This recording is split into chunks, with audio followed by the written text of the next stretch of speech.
Menghancurkan mitos, apa yang terjadi di balik Perang Irak. Pendahuluan, perang yang membelah dunia. Perang Irak yang dimulai pada bulan Maret tahun 2003 adalah salah satu konflik paling berpengaruh dan kontroversial dalam sejarah modern. Invasi yang dipimpin oleh Amerika Serikat dengan dukungan dari sejumlah negara koalisi menuai respon global yang sangat beragam, dari dukungan penuh hingga penolakan keras. Dengan alasan utama bahwa Irak menyimpan senjata pemusnah massal dan memiliki hubungan dengan kelompok teroris, invasi ini kemudian berujung pada jatuhnya rezim Saddam Hussein. Namun, 2 dekade kemudian, banyak fakta, persepsi, dan narasi yang masih perlu dikaji ulang secara objektif. Narasi ini bertujuan untuk menyelami berbagai sisi perang Irak, dari alasan yang dikemukakan, dinamika internasional, peran media, hingga dampak kemanusiaannya, tanpa memihak atau menyebarkan propaganda. Sebuah pendekatan netral yang berupaya menempatkan data dan catatan sejarah dalam konteks yang utuh. Alasan resmi invasi, senjata pemusnah massal, dan terorisme. Salah satu alasan utama yang digunakan oleh Amerika Serikat dan Inggris dalam membenarkan invasi ke Irak adalah dugaan bahwa pemerintah Saddam Hussein menyimpan senjata pemusnah massal, Weapons of Mass Destruction (WMD). Selain itu, disebutkan bahwa Irak memiliki keterkaitan dengan kelompok teroris, khususnya Al-Qaeda, yang bertanggung jawab atas serangan 11 September 2001 di Amerika Serikat.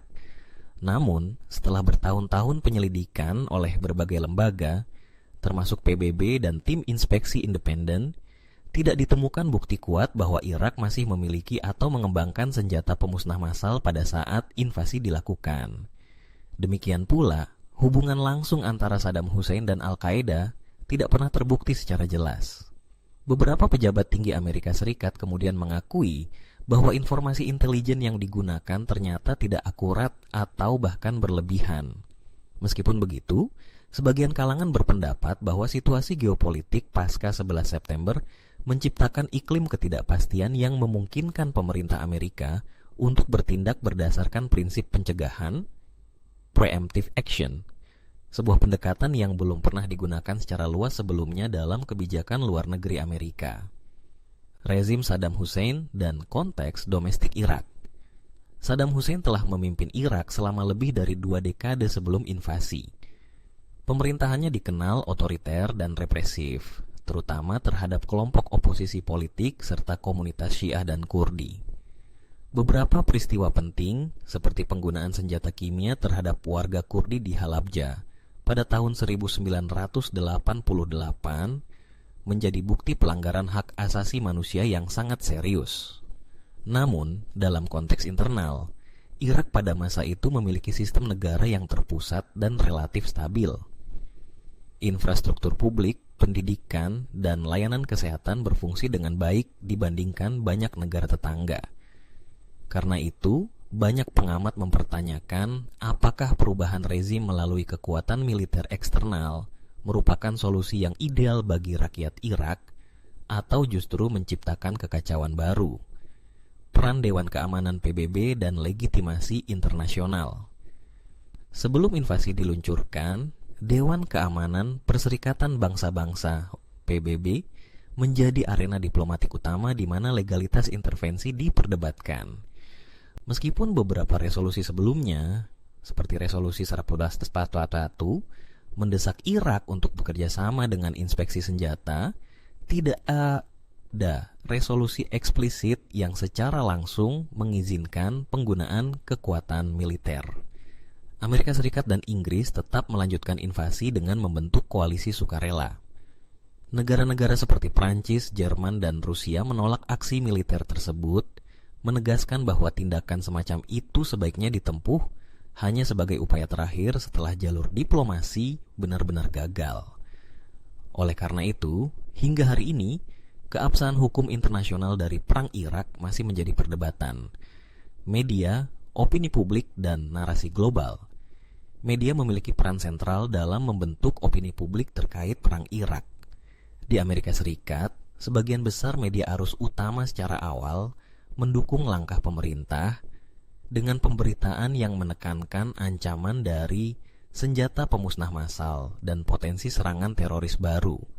Konsep embedded journalism, di mana jurnalis menyertai pasukan militer selama operasi, menjadi bentuk peliputan yang banyak digunakan. Walaupun memberikan akses langsung, pendekatan ini juga mengurangi independensi dan kedalaman analisis jurnalistik. Sebaliknya, di banyak negara Eropa dan Asia, pemberitaan media cenderung lebih kritis. Demonstrasi besar-besaran menentang perang terjadi di berbagai ibu kota dunia, mencerminkan ketidaksetujuan publik terhadap pendekatan militer sebagai solusi terhadap isu yang kompleks. Invasi dan dampak langsungnya. Invasi militer berlangsung relatif cepat. Pasukan koalisi berhasil menguasai Baghdad dalam waktu kurang dari 1 bulan. Saddam Hussein akhirnya ditangkap pada bulan Desember 2003 dan dieksekusi 3 tahun kemudian setelah melalui proses pengadilan. Namun, setelah kejatuhan rezim, Irak memasuki fase transisi yang penuh tantangan. Struktur pemerintahan yang lama dibubarkan, termasuk militer dan birokrasi sipil. Langkah ini, yang dikenal sebagai de-Baathification, bertujuan untuk membersihkan elemen-elemen loyalis Saddam, namun berdampak besar pada stabilitas. Ribuan mantan pejabat dan tentara kehilangan pekerjaan, menciptakan kekosongan kekuasaan, dan memperburuk situasi keamanan. Konflik sektarian dan munculnya kelompok radikal. Pasca invasi, ketegangan sektarian antara Sunni dan Syiah di Irak meningkat tajam. Keputusan politik yang dianggap menguntungkan salah satu kelompok atas kelompok lain memperparah perpecahan sosial. Serangan balasan antara kelompok bersenjata terjadi hampir setiap hari, menewaskan ribuan warga sipil. Dalam kekosongan ini, kelompok-kelompok radikal mulai muncul. Salah satu yang paling menonjol adalah organisasi yang kemudian dikenal sebagai Negara Islam Irak dan Suriah, ISIS. Mereka memanfaatkan ketidakstabilan dan ketidakpuasan untuk merekrut anggota dan merebut wilayah. Antara tahun 2014 hingga 2017, ISIS menguasai sebagian besar wilayah Irak Utara dan Suriah, mengklaim berdirinya kekhalifahan dan melakukan berbagai tindakan kekerasan ekstrem, rekonstruksi korupsi dan ketergantungan asing. Setelah fase militer, Irak menghadapi tantangan besar dalam upaya rekonstruksi. Miliaran dolar dialokasikan oleh Amerika Serikat dan lembaga internasional untuk membangun kembali infrastruktur dan layanan publik. Namun, banyak proyek tidak berjalan sesuai rencana. Laporan dari lembaga pengawas menunjukkan bahwa sebagian besar dana rekonstruksi tidak sampai ke masyarakat luas, dan banyak proyek yang berhenti di tengah jalan karena korupsi, ketidakamanan, atau kurangnya koordinasi. Ketergantungan terhadap kontraktor asing juga menimbulkan kecurigaan bahwa rekonstruksi lebih menguntungkan pihak luar daripada rakyat Irak sendiri. Kondisi Irak saat ini dan tantangan jangka panjang. Hari ini Irak masih menghadapi berbagai tantangan yang rumit. Stabilitas politik, sistem demokrasi multipartai yang diterapkan pasca invasi seringkali terhambat oleh konflik kepentingan, ketegangan sektarian, dan intervensi asing. Ekonomi, meski kaya akan sumber daya minyak, distribusi hasil ekonomi belum merata.